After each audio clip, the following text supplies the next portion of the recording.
Չեմ լսում ես, շատ թույլ է ձայնը, խնդրում ասեցրեք։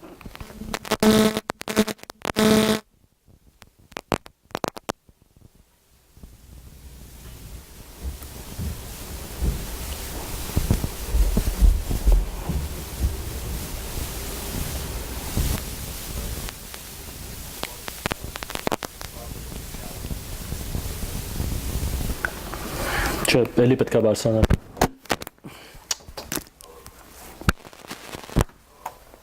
Բնապահպանական կրթության հանուն կայուն զարգացման նաև Նորվեգիայի կառավարության կողմից ֆինանսավորվող ծրագիրն է, Հայաստանի Հանրապետությունն ենք դիտարկում այս ծրագրի շրջանակում եւ թե ուսումնական ծրագիրը ինչքանով է ներառում բնապահպանական կրթությունը, կրթությունը հանուն կայուն կամ ինքնահարած զարգացման,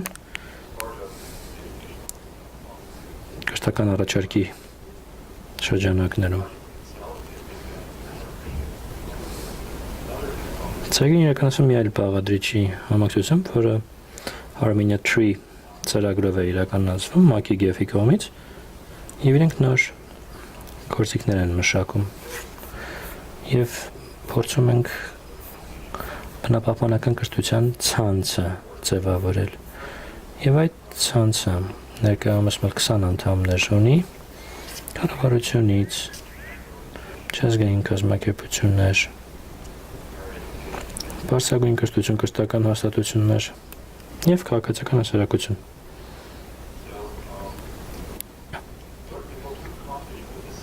Սեմինարների շարքի միջոցով փորձում ենք հասարակությանը ներկայացնել հիմնարար հետազոտությունների արդյունքները, որոնք մենք իրականացնում ենք պես իրավիճակային վերլուծություն, բնապահպանական կրթության եւ կրթություն հանուն կայուն զարգացման թեմաներով, ուրեմն փոխանակ վերջում մեկ վերջնական զեկույց ներկայացնենք եզրակացություններով եւ ամենով մենք քայլ առ քայլ ենք շարժվում։ Այս մենք հետազոտության տարբեր բաղադրիչներ, որոնք մենք իրականացնում ենք։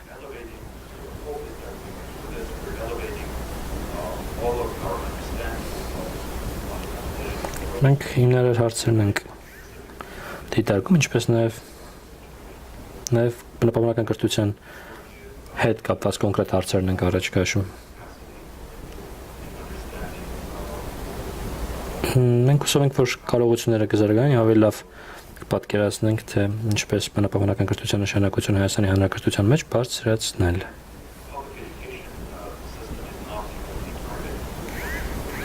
Հանրակրթական համակարգը հիմնական կամ միակ մասը չէ։ Քաղաքացիական հասարակությանը պետք է կարողանանք նաև ներգրավել բնապահպանական կրթության աշխատանքների մեջ, ավելի շատ բազմակողմանի ուղղություն ենք ունենալու։ Հիմա այս վերլուծությամբ դիտարկում ենք հանրակրթությունը, հանրակրթական դպրոցները։ Բարեբախտաբար երկու փորձագետներ են մեզ հետ աշխատում իրավիճակի վերլուծության մեջ, Melanya Davtyանը, նա այսօրվա բանախոսն է, նա եկել է որպեսզի մեզ օգնի այս բաղադրիչը զարգացնենք, նա Կրթության ազգային ինստիտուտից է, Հայաստանի կրթության նախարարության մաս է,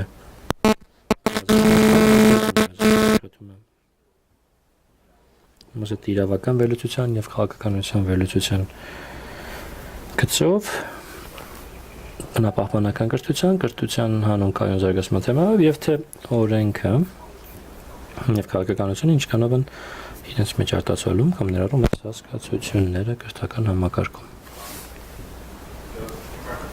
Բնապահպանական կրթության ցանցը ուսումնառության ցանցը ՀԿ-ների, ԲՈՒՀ-երի, պետական մարմինների եւ չազգային կազմակերպությունների եւ մենք հուսով ենք, որ միմյանցից դասեր կսովորենք, գիտելիքը կտարածենք, համատեղ ծրագրեր կիրականացնենք, լավագույն փորձը կտարածենք։ Ընդհանուր առմամբ բնապահպանական կրթության հատվածը, հատկապես քաղաքացիական հասարակությունը, ՀԿ-ների ոլորտը այնքան էլ կազմակերպված չեն եղել, եւ մենք հուսով ենք, որ այս ծրագրով կկարողանանք մեր ուժերը համատեղել եւ ավելի մեծ արդյունք ստանալ եւ ազդեցություն ունենալ հասարակության վրա։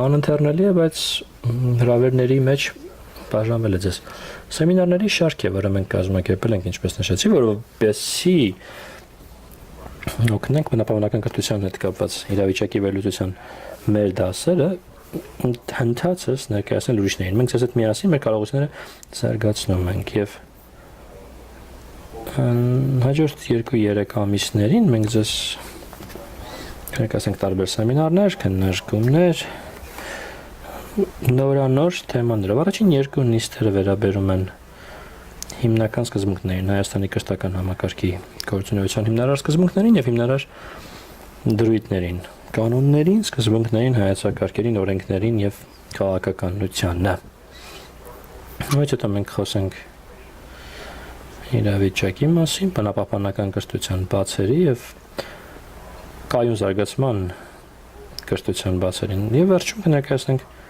հանձնարարականներ այդ բացերը փակելու վերաբերյալ եւ այն մասին, թե ինչպես այդ բացերը կարելի լրացնել եւ թե ինչ մարտահրավերների առջև ենք մենք կանգնած։ Ասում ենք, որ ճանապարհին քարտեզ կունենանք, որով կկարողանանք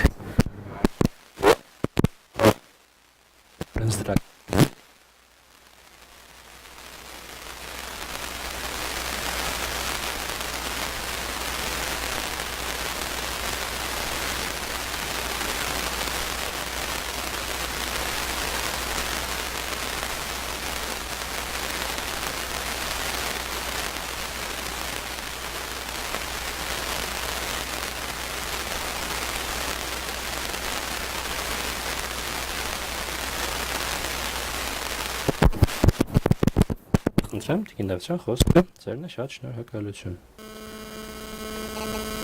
Ասում են այս բաժինն է, այս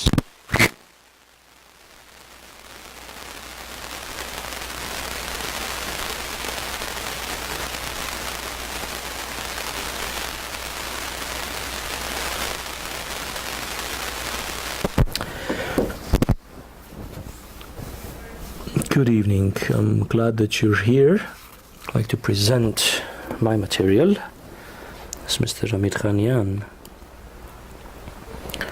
already introduced to you the scope of this seminar and the objectives.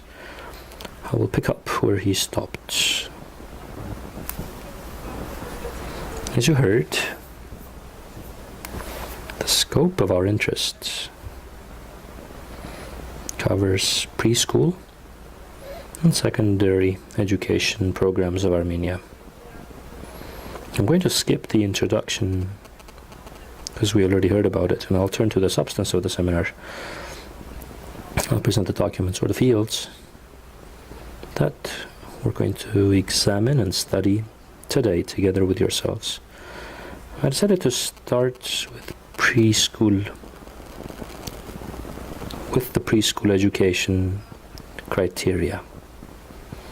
A sort of an age series continuing with the other criteria and standards. The preschool education criteria, based on the Republic of Armenia law on preschool education. That law on preschool education was conceived in 2005, followed by some amendments, but for the time being, that's the bulk law, the main law on which preschool education is based. The next document is the State Procedure of General Public Education, created in 2004. Part of it is repealed by the law on public general education, but everything else, quite interestingly, is still there and is quite relevant for the creation of educational documents today. So there are 3 documents. The third one is the National Standard for Public General Education, created under the law on public general education, is part of law and has the effect of law in Armenia. And it influences the development of the educational process. Let me start with the preschool education procedure, which is called Birth to Age 6 Child Development and Education Criteria. This document describes what a child should know or be able to do at a certain age. This document is for different areas of development. I'll present them to you now.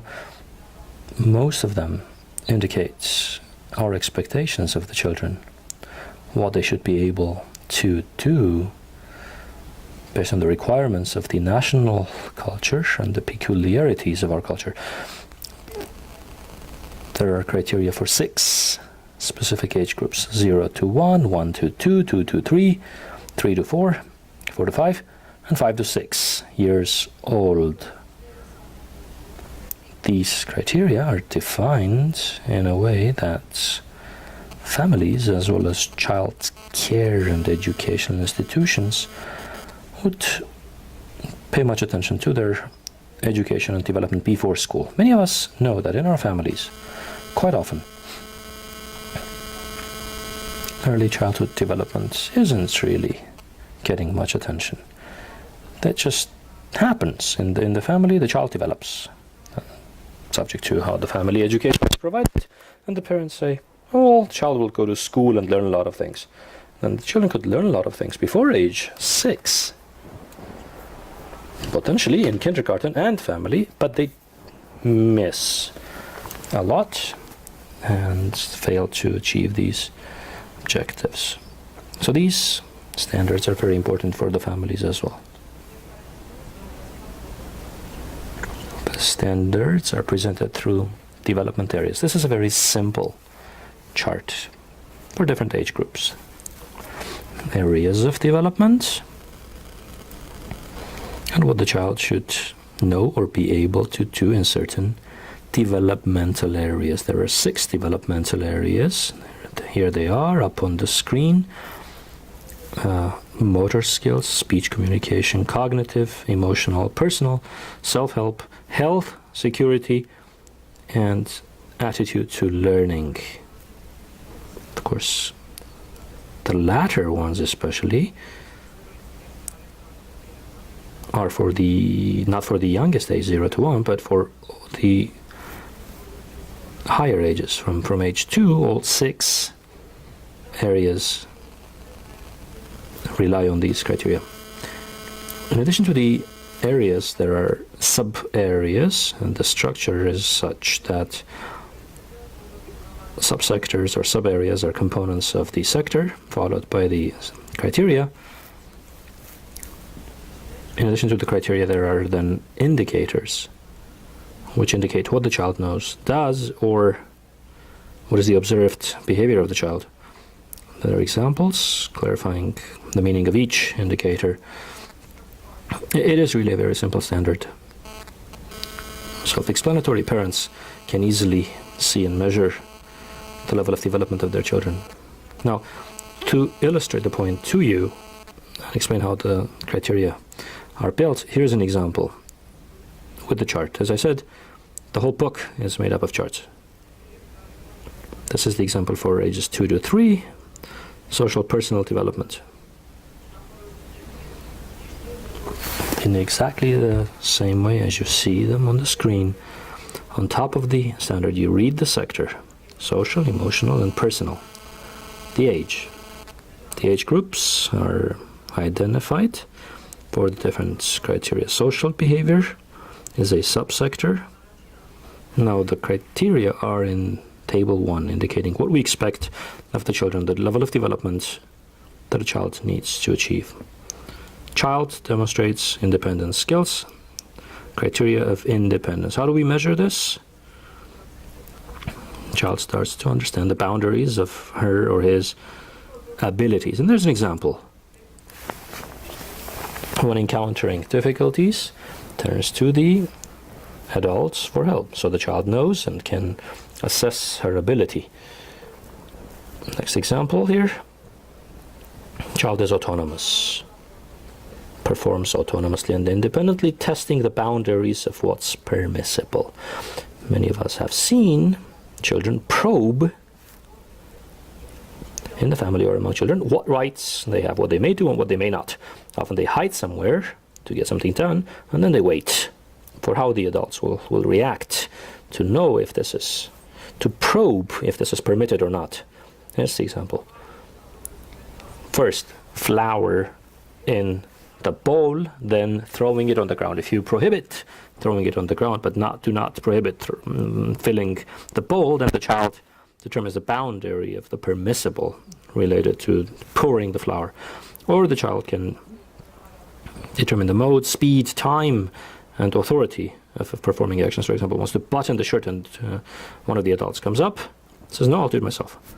That means a different level of development at which the child can represent her ability. Boundaries of applicability of the standards. Why and how are these standards used? I have to testify that they're used quite well. They improve learning because the children know, or adults know how to test the children, how to score the children. The parents and the educators see what's missing, what qualities are not achieved by the children. Then there are also skills of cooperation, social interaction, and other qualities. Interestingly, there is also the development of intellectual qualities. What are the interests of the child? Creative thinking. What's the level of development of creative thinking? Some mathematical operations, ability to perform them. Does the child want to learn anything? Is the child striving? And are great examples that you can see for yourselves, whether your child is ready to learn or not. Meeting or improving the parental skills and behavior, improving the professional competence of the pedagogues, evaluating the effectiveness of the preschool curriculum, improving public awareness on early childhood education. I want to go back to this. Many people do not appreciate the importance of early childhood education skills. And it's common knowledge that up to age 5, children get about 70% of their knowledge. They get their knowledge by watching. You know that it's very important to do what I do. You do it and I'll watch you. Let's do it together. With this, children learn a lot. No physicist or chemist can teach children what's hot or cold, what's wet or dry. All those things are self-acquired, learned through experience. And if the parents do not pay attention, a lot of these simple skills may be omitted. And children may fail to see the causal links. For example, many children in the course of their intellectual development very early on develop the causal connections, which then allows them to quickly develop their thinking. They know if they turn off the light, it's going to be dark. If they sleep and they wake up in the morning, it's going to be morning. If the day is past and it's evening, it's going to be night. Successive phenomena are very important for intellectual development. When we focus their attention, improved learning then. For improved learning,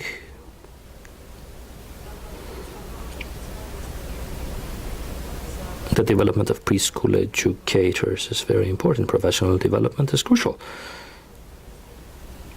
Professional development and training programs for preschool educators are very important. The training programs are based on criteria, and the number of programs are created which help to develop the children's skills. For instance, in the course of this research, I saw ages 0 to 2, 2 to 3 children and their development programs. Quite interesting, I must say. And I failed to indicate it here because I just examined this recently, ages 5 to 6. I have to tell you that the development curriculum for ages 5 to 6 contains more information on environmental education than the elementary school curriculum for children. A lot of this can be very helpful for children's future progress. I'm going to turn to my next item now, which is the educational standards. Right after preschool education, the state educational standards, I decided to come up with the substance. Now what's read here is reflected in the law on public general education, and there was no need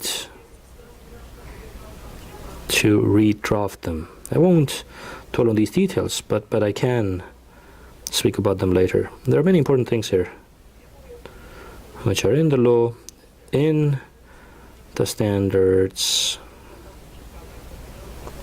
but they're not addressed in detail, especially the choice of teaching techniques and methods and the use of these teaching techniques is one of those things, one of these priorities. And the final one, general requirements on teachers. The general requirements concerning teachers can serve as a foundation for developing the professional skills, qualities of teachers by creating criteria on competence of teachers with good elements. And I think it'd be very important for us to develop or to have professional development standards for the teachers. Teacher development is a crucial factor for the development of education. The substance of public general education and reform of the educational process. These reforms,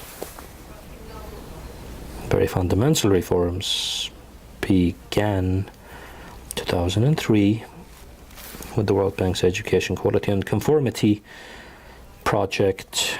In the meantime, before that, there were active reforms already starting from 1999. Professional teacher development projects were carried out, some of which were very exciting and productive, including the development of critical thinking through reading and writing project, which was introduced in Armenia in 1999. The next one was the civic education projects of IREX, which again worked in Armenia for a number of years.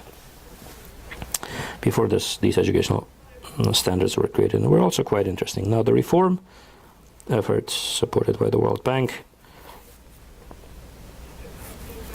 You see, I don't know if you're interested in this presentation, the audience, but there are different people in the audience, but I hope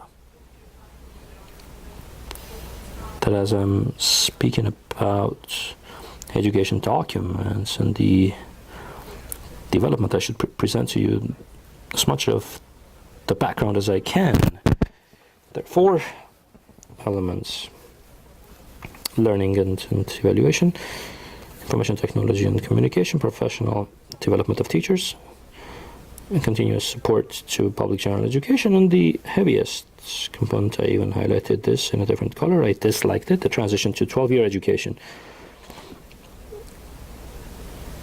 I wasn't really opposed to 12-year education, but the reform was so fast, so rapid, that it wasn't really a reform, it was a revolution. It was not evolutionary, it was grave evolution, which didn't really have a positive impact on our education system. The first component, curriculum and assessment, had 2 components: subject curricular criteria, which is interesting for us because the goal of the environmental education and education for sustainable development project depends on our understanding of these criteria and curricula, so that we understand to what extent the curricula and the criteria provide a foundation for us to carry out education for environment or sustainable development education. And the second part was creating a new system for evaluation of the learners. The reform strategy from the very beginning implied transition to 3-level 12-year secondary schooling. In the past, we had 3 levels of education, but this changed. Elementary school changed from 3 years to 4 years. Middle school used to be 5 years, up to 8th grade. Stayed the same, and high school didn't exist before. After middle school, learners could leave after the 8th grade and go to vocational schools and get a vocational education degree.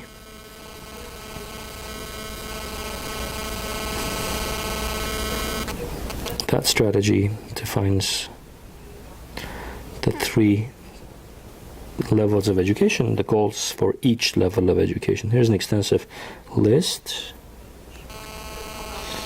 which is from the educational standards, and here's the title: Problems which necessitated reforms of public general education.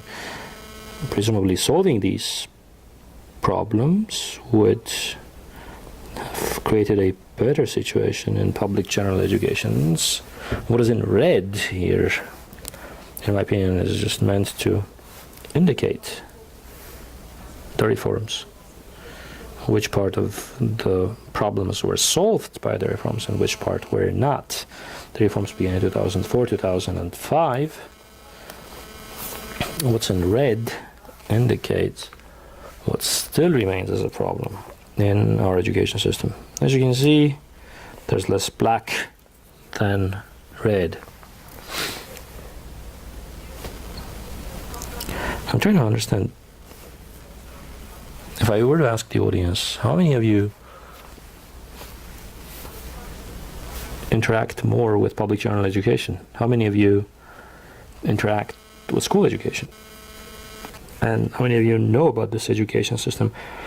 Please raise your hands if you interact with the public general education. Aren't you among them? Okay, great. So if you were to read this, I just want you, I don't want to read this for you. I want you to read it and tell me, do you agree? Do you agree with my approach? The first one says, existing curricular standards and criteria and textbooks and the evaluation system only partially meet the contemporary requirements of education. We did not have criteria before. We did not have educational criteria before. When I say something, I keep looking at Mr. Melanya, make sure I don't say anything wrong. That was the first attempt ever. I remember those criteria. And, there's a lot of absurdity. That was the draft. Edward Khazarian, Robert Gabrielian, and Lida for chemistry. All right, great. So those criteria were not complete or comprehensive. I just remember them.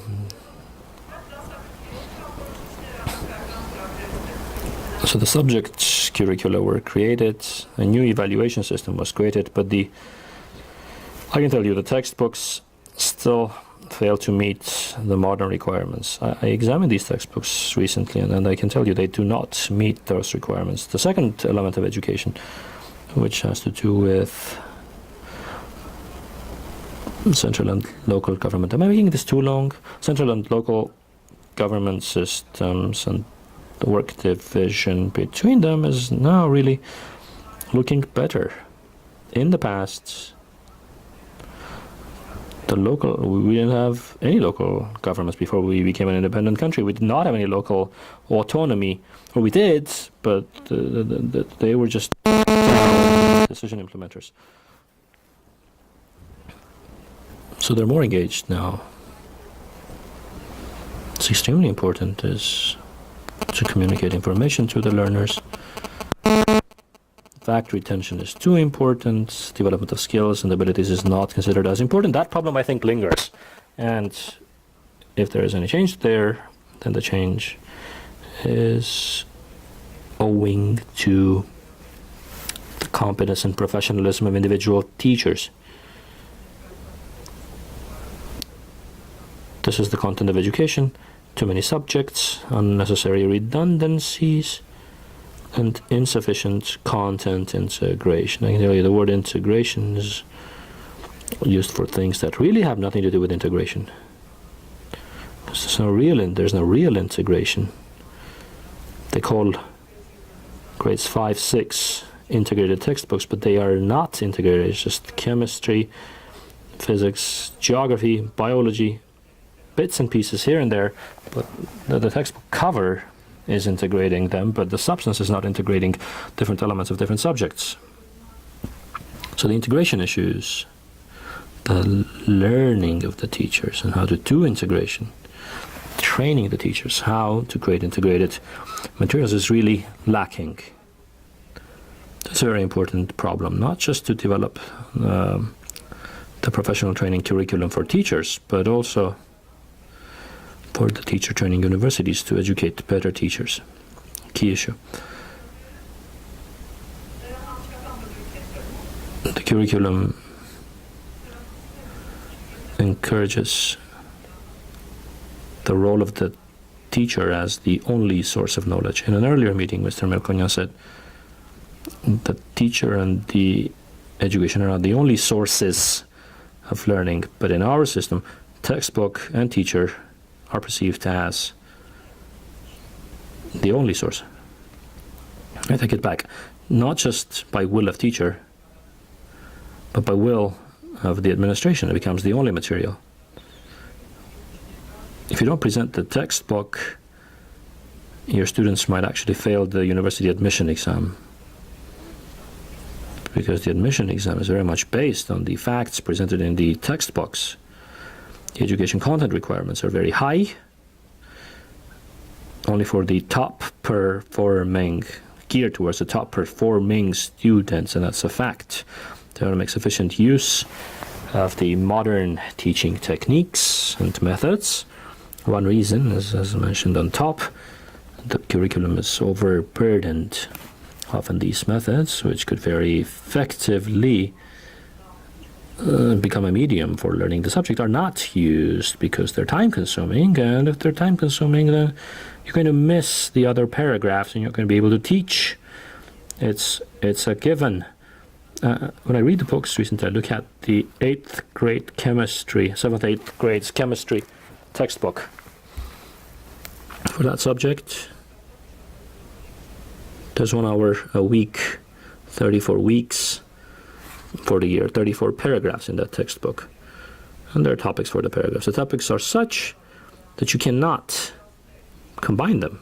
You really can't. They're too extensive, too hard, too academic. And I don't see how the teacher could cover 34 paragraphs in 34 weeks. Can't possibly see the teacher teaching all of this and then trying to do some lab exercise. And then it's 6 topics in that textbook. The curriculum requires 6 exams. How can you assign 6 exams? And then the midterm exam, it's just impossible with that textbook, let alone using any modern methods, which require calm, relaxed discussions, which are more effective in terms of the learning outcomes, but cannot demonstrate to your management that you did everything.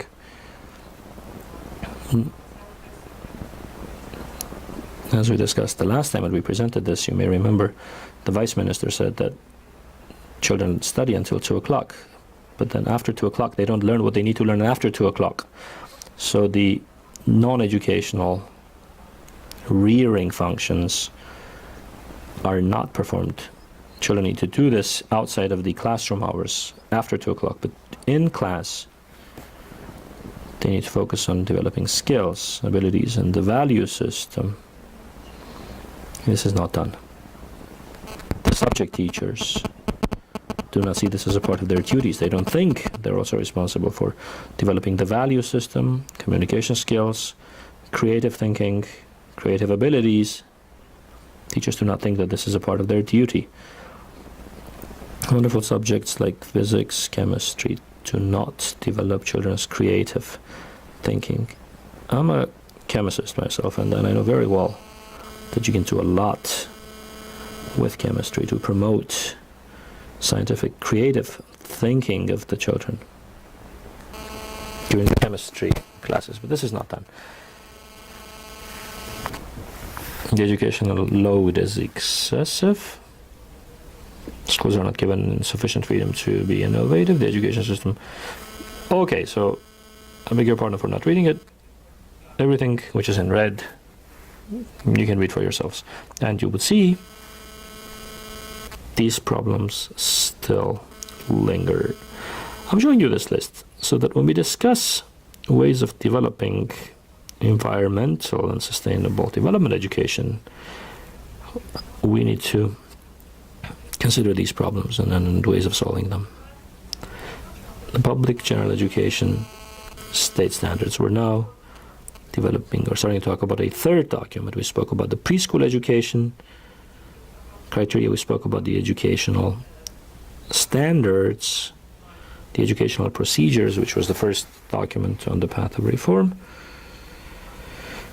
When I talk about these criteria, I will refer back to the earlier documents. The National Standard for General Public Education defines the minimum content and maximum volume of the curriculum.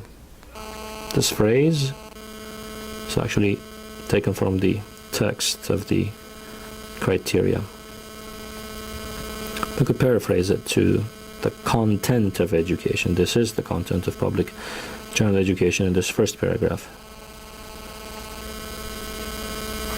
Generic requirements for the graduates of elementary, middle, and high school.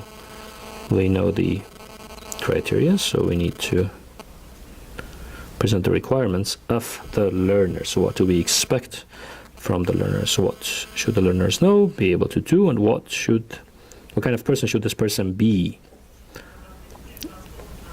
Generic requirements on graduates. The learner assessment system. How to assess is a key question, because it can influence the motivation to learn and not suppress the desire to learn when the grade becomes a punitive tool rather than an incentive. And so evaluation is also relevant here. The content of the public general education curriculum, the minimum requirements, as I said. We talked about the minimum requirements on content earlier. The content of public general education by fields or spheres of education, everything which is here on the screen now, is in the state educational criteria for the first time. These are the areas in which knowledge needs to be evaluated. Knowledge in different fields, minimum requirements, presenting the criteria for different levels of education. So, elementary, middle, and high school. For the different levels of education, for the different fields, there's a presentation of the requirements. Certain requirements for elementary, 9 areas, and the components of education. Next page there. Education content components. The subject content, as well as knowledge or ability to show logic.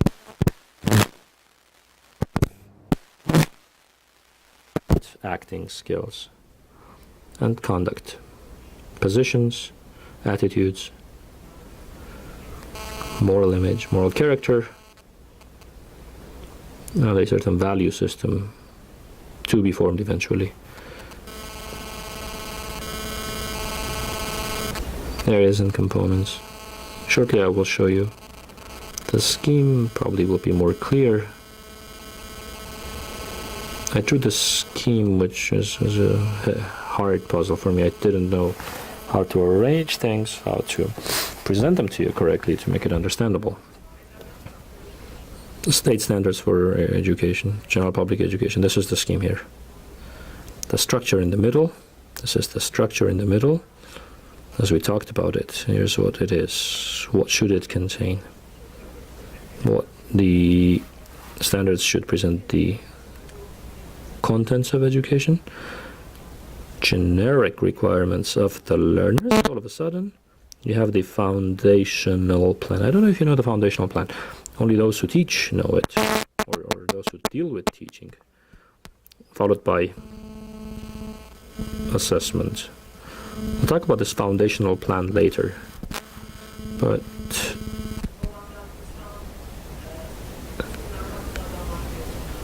if we look at the content of education by areas of education and by elements, we define what education should be. What should be the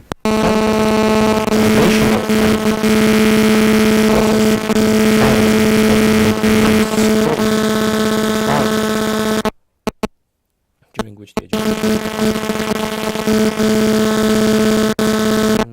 No, it's not really the lesson plan.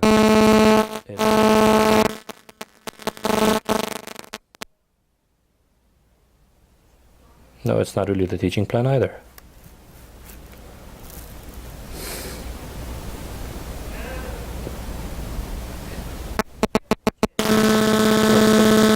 Foundational plan, which is not for 1 year, it's defined for the grades of education. There are 3 grades, 3 levels of education. Elementary, I'll show you. We can go back and forth.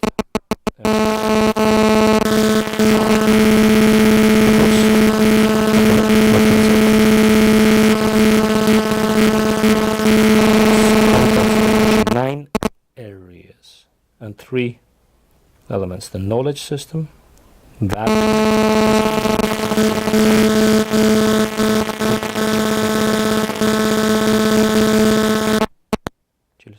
microphone, please.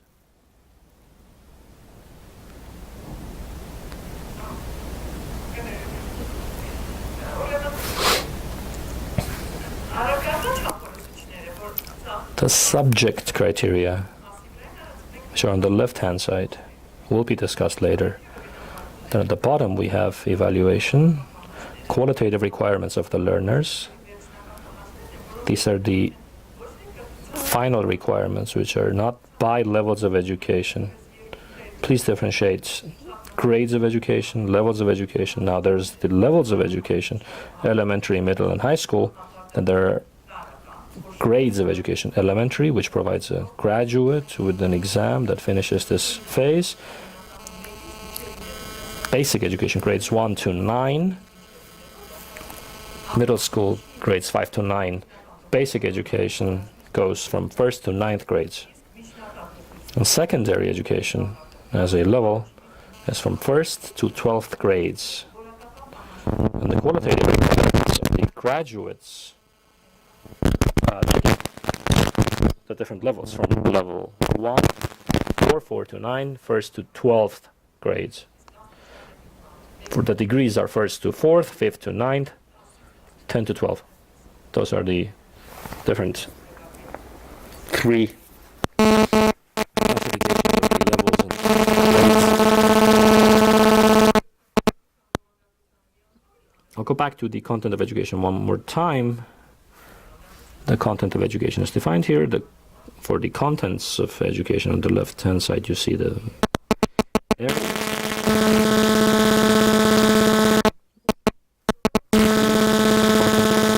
Here are the criteria for education. What should be the learner? What should the learner know, be able to do? What value system should the learner have? And what we call the foundation.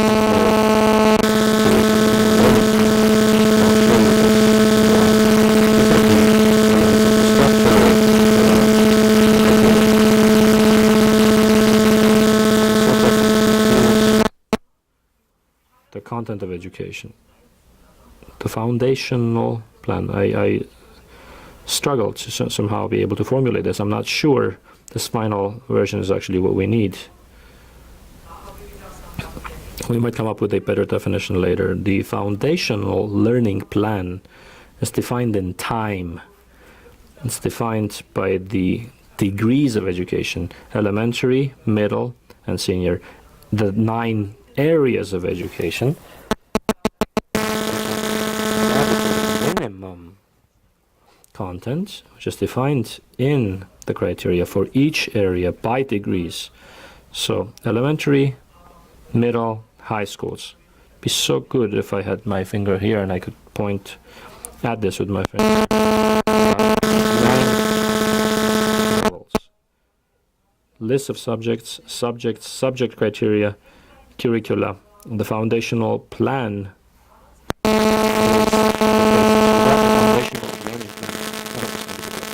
Chart, which will make it easier for you to understand the foundational plan. The foundational plan doesn't cover any subjects. There are areas, and there's the time.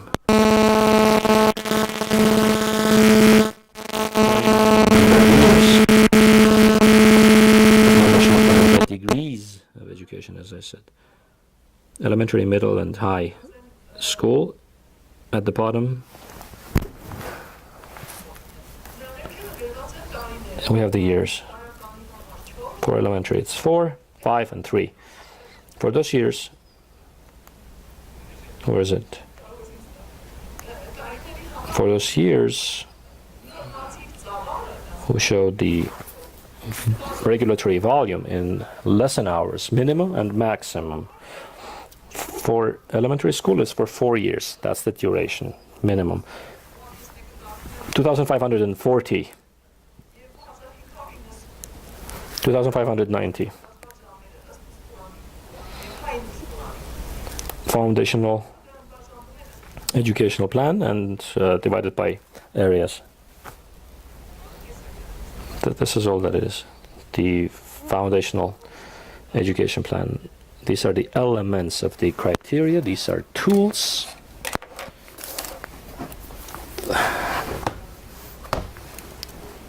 that are used for developing the learning plans.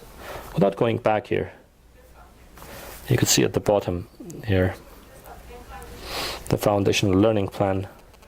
After that, subject lists.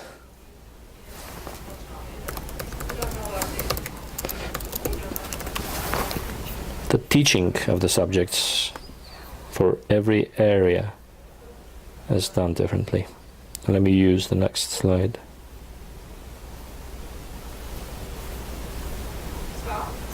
This one again, or the biggest one? On the left side. This one.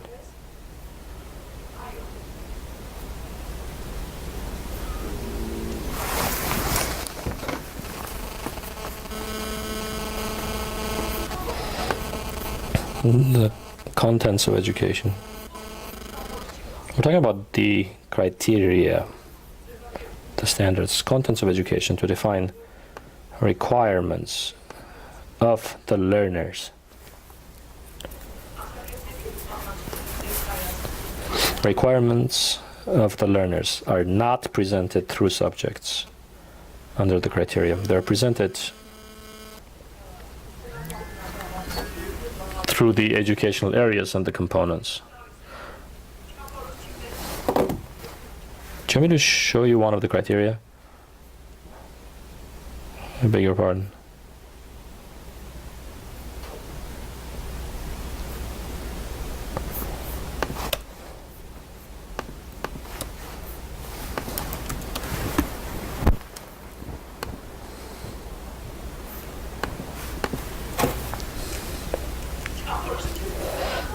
It starts by listing the areas and the components. Areas and components are listed here. Followed by this. Let me read the title. Elementary education, public general education programs, minimum requirements on content. So minimum requirements on content by areas. And it reads, elementary education, Armenian language and literature. Number 1, Armenian language and literature. The qualities that you expect as a result of elementary education. What do the learners need to know or be able to do? Then foreign language by areas. All 9 areas are covered here. And for all 9 areas, there's a definition of what's expected of the learners. The content of education then followed by the same for middle school. Armenian language, foreign language, math, IT, nature and natural sciences, society, social sciences, arts, PE, and all other 9 areas are defined here. 3 for all 3 degrees, 9 areas, minimum requirements. And these minimum requirements end, once again, then I want to go back here. Generic requirements of the learners. After these requirements are presented by areas, then there are the levels for each. Elementary school graduates, requirements for middle school graduates, requirements for basic school graduates. You feel the difference? It's by degrees of education, and here it's by levels of education, qualitative requirements. And you combine all of this. It's like any product. In any production, all the producers have their standards, right? The standards that they have to meet. For example, what defines the standard? For students, knowledge defines the standard. By areas, then, not by areas, but consecutive listing like this. After you hear this, you should actually go through this. Middle school learners, middle school graduates, general requirements. There are no areas here, it's just consecutive requirements.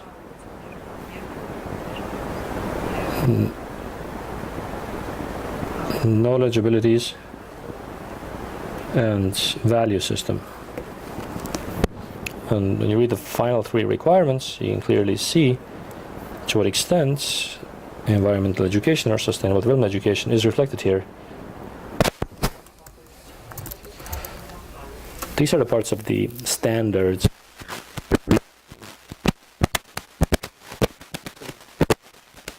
Or there isn't environmental education or sustainable development education in our schools.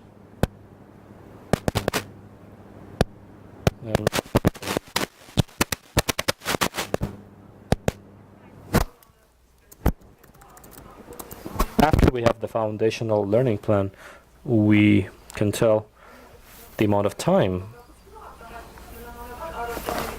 And this is in the subject programs. They don't look at the standards first before they teach. They look at the subject curricula. They follow the subject curricula. But for the subject curricula, they first develop these subject lists. For every field, they're approved. And every field can be presented by more than one subject and subject. And so these subject lists are selected in a specific manner.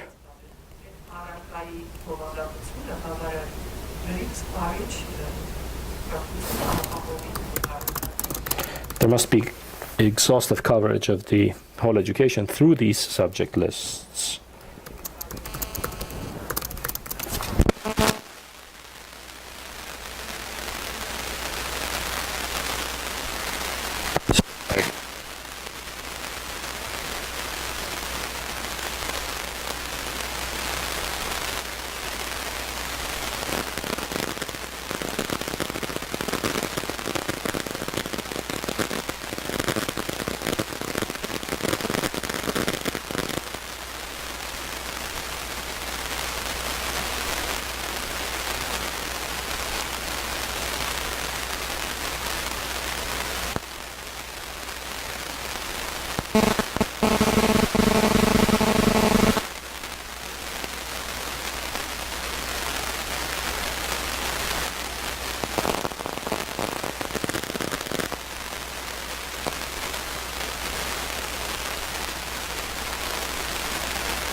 I forgot to draw your attention.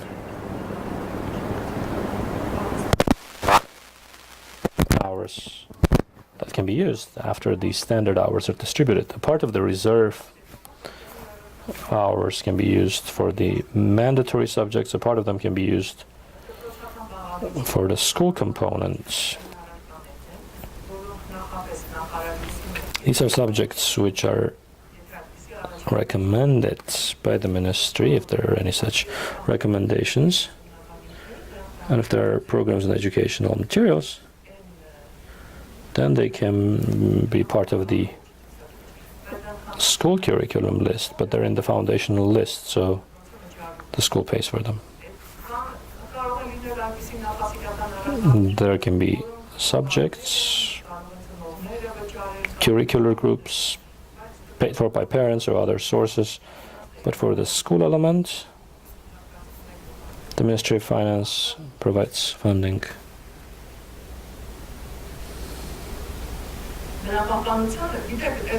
For the environment, well, it's the subject list recommended by the ministry.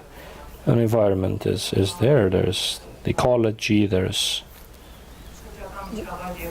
the environment and nature protection, natural resource use is covered quite interestingly, and if the schools choose that, the ministry recommends it. There's literature. The literature is mostly, or part of the literature is developed by Davtyan Eco Club for the children on the use of natural resources. And that handbook is used by the teachers. It's first used to train the teachers for them to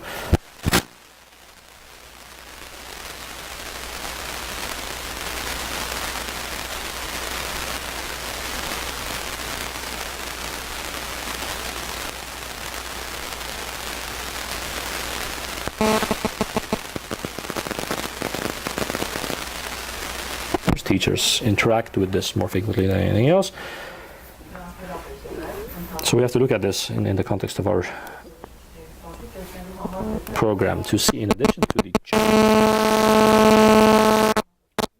how much environmental education can go into the teaching of a particular subject. Science for environmental education, but unfortunately, as much as I can see, there's nothing on environmental education.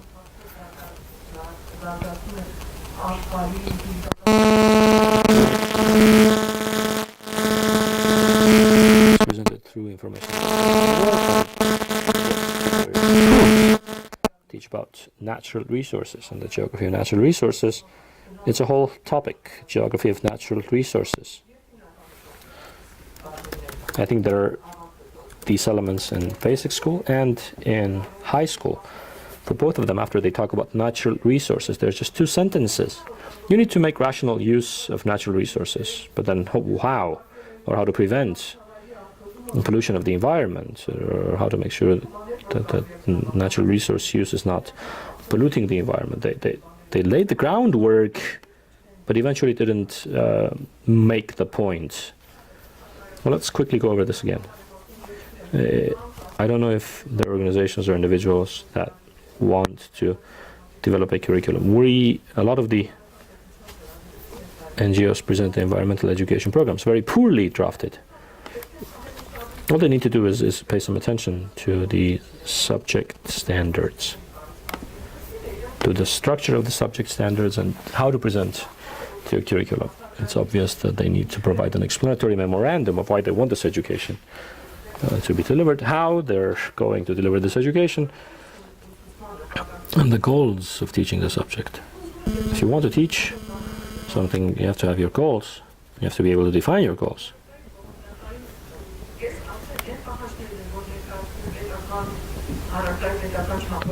These are the requirements for developing the national educational standards, and they have to try to get closer to them.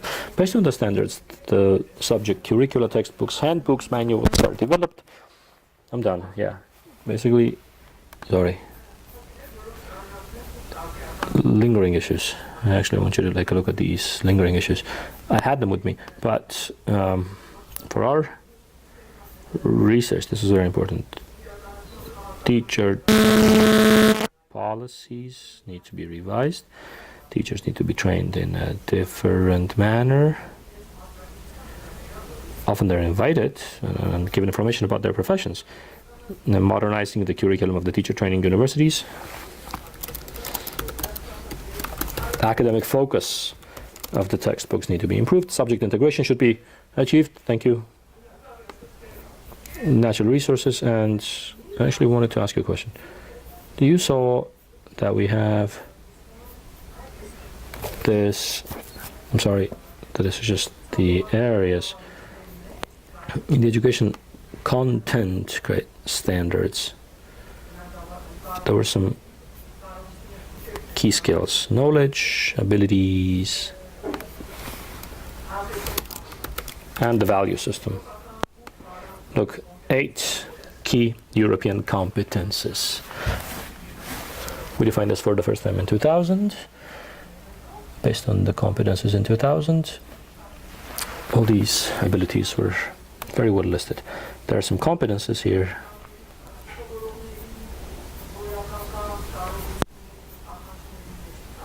which are listed in the qualitative requirements. For example, learn to learn is not something that we teach the students. Interpersonal, civic skills, and other key competencies. Entrepreneurship, which is very important, especially for high school. It's very important for sustainable development. Sustainable development education is missing in our standards, and I'm done. Thank you very much. For listening all this long, I must have made you tired. That's all. Thank you.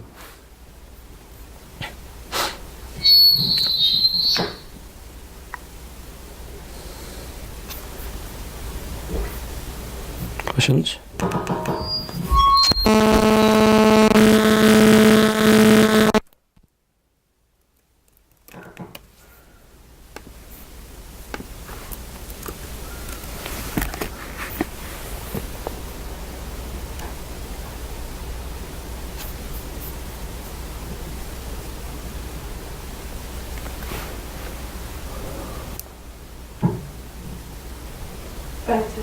Good evening, thank you very much. Very interesting. It was very interesting. My question is not really about public general education. I want to know about university education more. Is it the same process? If you want to change the educational program and introduce new subjects, we have to work with the ministry and with all the universities if we want to introduce a new subject. Does the ministry have to approve the subject that we're trying to introduce? The Ministry of Education. I think that the universities are more free in what they do. The university chairs may approve subjects to be introduced without the ministry's agreement. But adding a new subject, it goes in the school. In public general schools, to add a subject, you need to pay for it. You need to prove that they're necessary. Then you see that as a part of the model learning plan, in addition to the foundational learning plan, there is the model learning plan, where subjects are elaborated by years, by hours. Oh, I forgot to tell you about the model learning plan. The model learning plan is approved by the ministry. It can be revised every year. If you prove to the ministry that it's necessary, it's highly important, then there's the reserve funding. Introducing a subject depends on two factors. First, the number of hours, because the students are quite busy. They're short of time. They get 6 to 7 hours of lessons a day. There are health and hygiene requirements. You cannot overburden the learners too. First, have to decide if you can fit it within this time. And as to the universities, I cannot tell you, but I know that the university leadership are much more free in terms of introducing subjects. Thank you. Thank you for the presentation. Really very comprehensive and very necessary. We have to look at the systems that exist so we can squeeze it in. Yes, exactly. Here's the situation right now. 12-year education was introduced for offloading the content, the substance, but we actually filled it up further. All the subject group lobbyists sneaked in their subjects. Lots of topics, lots of subjects have been squeezed in, and it's a deadlock. Whatever you touch, there's this large number of people that are going to tell you not to touch it. There's a lot of things that are not covered that we need to add.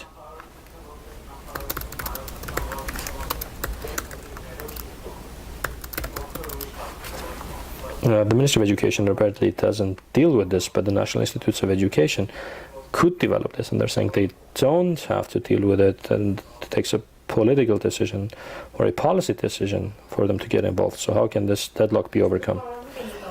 It's hard for me to tell you, because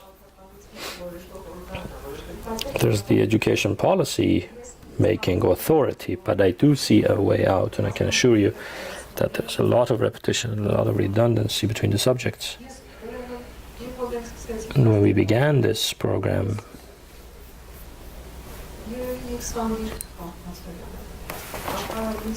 I read about 20 books.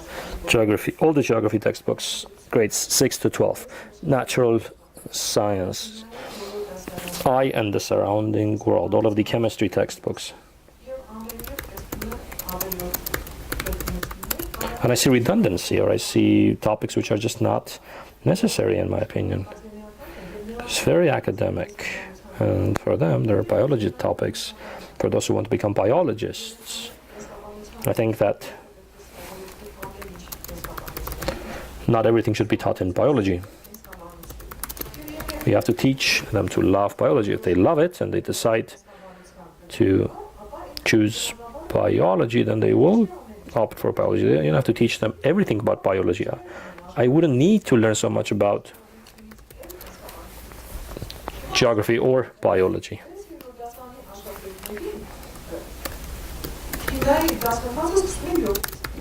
The chemistry subject starts in the 7th grade. 6th graders are taught the Latin names of the chemical elements, the chemical formulae, the chemical reaction formulae, and the chemical reaction classification. All the different reactions which are taught in 7th grade. Why do the 6th graders need to learn this?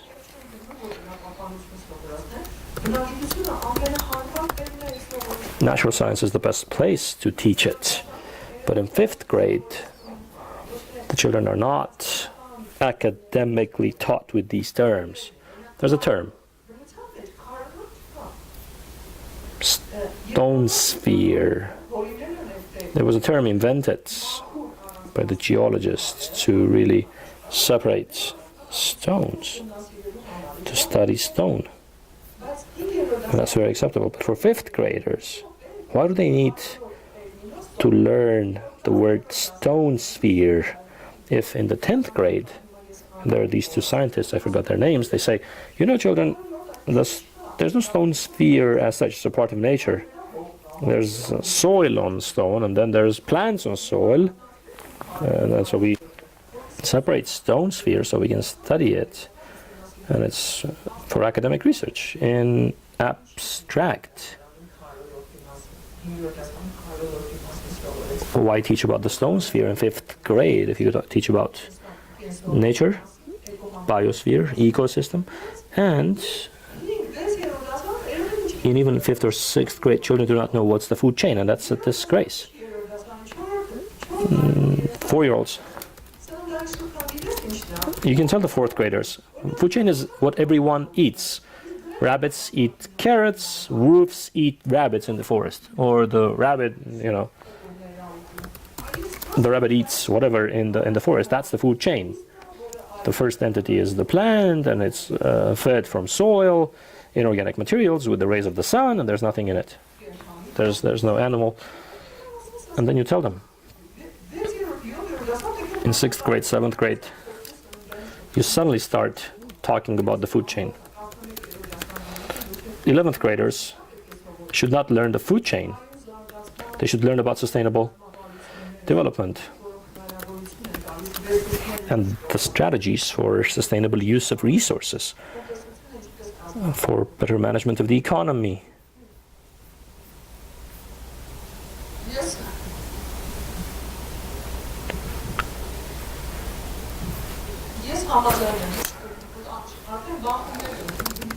I'm already having clashes with them. Go ahead, please.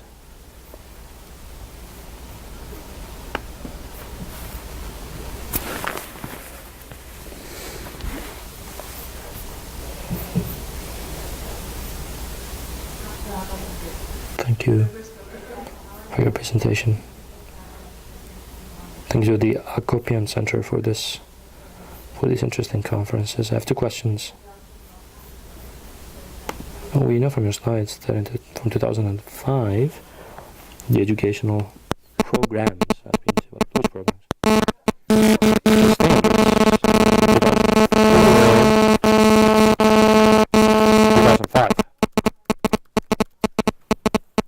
Any program.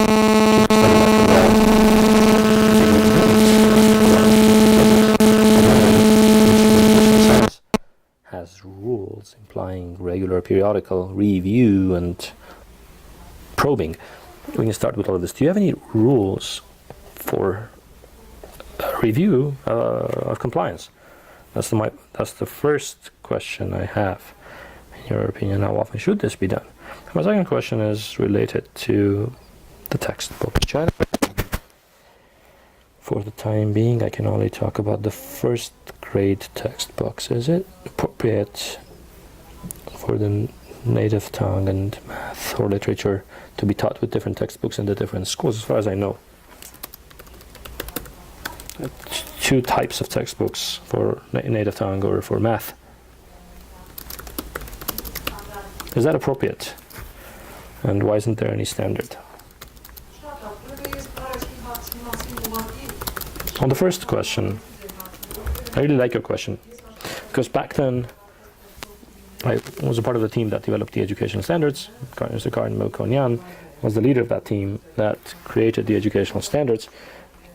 And so I keep looking at him, looking out for his support when I was thinking if I was saying things right. We were assuming that after some time, when we became more mature and we understood what could be done, how the standards could be changed, we would redraft the standards. We would come up with a new set of standards. We would come up with an updated set of standards. But unfortunately, it didn't happen. But what we do is often discarded, and then we start from ground zero, and that's a bad habit we have. Although a lot of these standards have been used in the public general education program, but directly and without any adaptation and any transformation. As I said a while ago, I would add some things to these competences. Look, these competences, the basic competences, were for the first time created by the EU for its educational system in the year 2000. The basic competences are for very specific situations. Then they said that basic competences was a bad idea. They should create or conceive key competences, which could be used in different situations. For example, learn to learn, the ability to learn, or entrepreneurship, or development of social or public skills. Everything changes. 2004 they created new competences, and it's been 10 years now since we introduced them, and that was our understanding. I hear a lot of my colleagues say that the standards are outdated, and the others say no, the standards are a great tool. The program is good. The standards section of the program has been repealed. All the trainers always use the program, and they do make changes by their initiative. But it's a very important document, and I think it's our ministry or something, but that this approach has to be revised. They shouldn't start from scratch every time they do it. As to the textbooks, our education system decides to demonstrate democracy by having alternative textbooks. Teachers should be able, and they should choose between authors, because authors are different. That you may think that something suits your taste, your abilities better, and you would agree.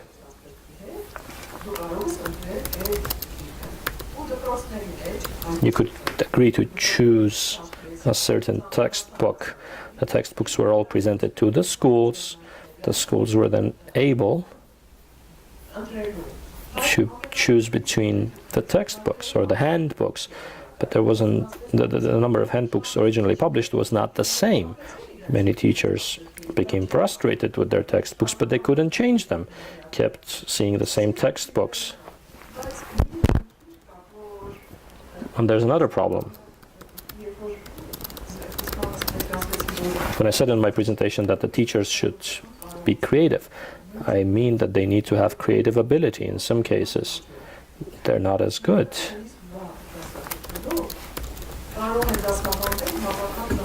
They can teach with textbooks which are not as good, as long as they use a variety and a mix of textbooks, because there are some really good topics in these textbooks. There are bad ones too. And when I talked to the American teachers, one of them said, for me, the textbook is 30% of the resource. The other 70% is picked up anywhere. This was a history teacher. So I can pick up today's newspaper, I can use a magazine, I can use historians' writings. And I'm looking at the requirements of the standards. Would I deliver? Could I deliver the knowledge they need to have? And then it's up to me to choose how to present it. But this is not how we do it in Armenia. After the journalist presented, the teacher's supposed to stand there in front of the principal and say, "Here, I covered this paragraph and that paragraph, and I covered everything according to the textbook." By textbook. And we were anticipating education based on standards where the teachers could be free to carry out the education.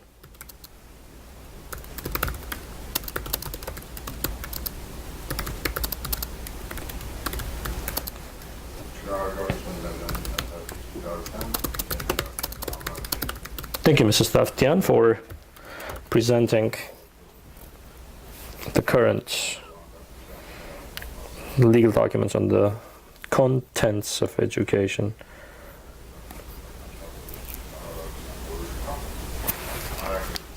The general public education standards are currently approved by the government.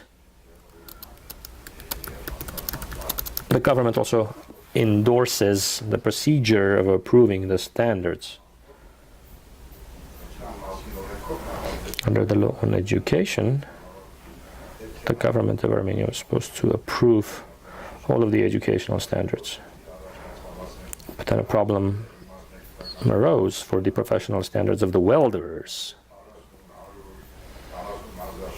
I don't know, 40,000 standards had to be eventually approved, so they realized this was a mistake in the law, and they amended the law. The government's power was redefined to approve the procedure of approving standards, not the standards per se. In higher education, there's complete freedom, but the professional standards are approved by the Ministry of Education and Science. Before that, it goes to the academic councils. And now they're thinking about granting greater autonomy. I don't know how it will work. As to the public general education standards, we did our best so that these standards are approved by the government. Every minister has his or her vision for these standards. I wouldn't like to say this, but if you look at the number of subjects which have been added over the years, you could tell you what was the subject specialization of the minister. This created a problem, and we got the government to approve the procedure of approving the standards, and that's currently the case. As to optimism, I should tell you that the draft standards provided that it has to be revised once every 5 years. But the government approved it, and it required money. Once every 5 years, the textbooks had to be republished. Once every 5 years, the curriculum also had to be revised before the textbook is published. The other thing is that the educational program, the educational concept is now 10 years old. We have our World Bank coordinator here. The Education Improvement Loan Program finally added a small amount of funding.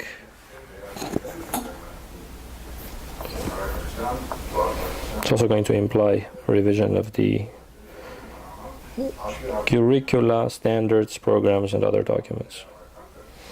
We're now moving towards universal inclusive education. Sorry for making this long. There's a problem now. We need different types of programs to be covered. The law on public general education provides for specialization. The general school program and the special school program.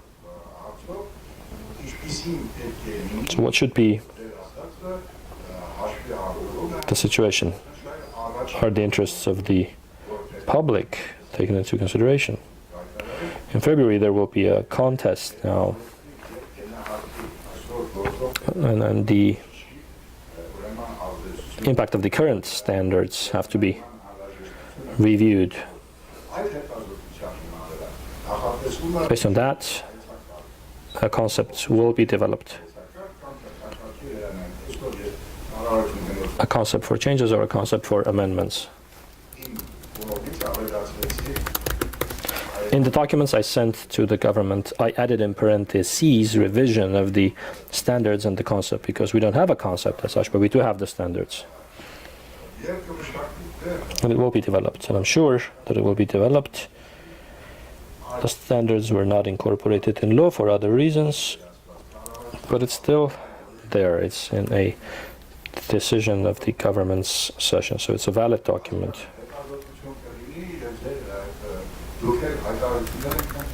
And we do make announcements. You're free to participate in the working groups that are going to be created for 8 fields. It wasn't that we were short of money for 20 subjects, but there are 9 areas. But for 8 of them, we will be creating working groups. Hopefully one of them will be covered by the government, not by the loan program.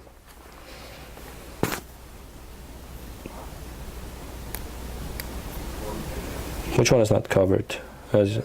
No, it's not environment. No, environment is covered. But it doesn't mean that if it's not there today, it couldn't be there tomorrow.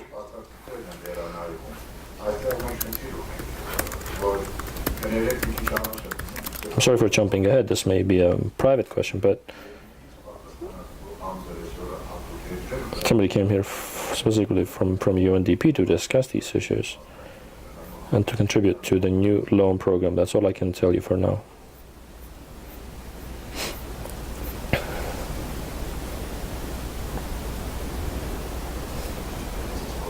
All right, and I'm not from this sector myself.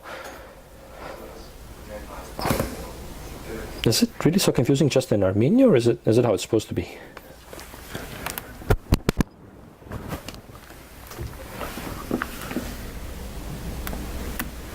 If anyone is listening to the interpretation, please raise your hand.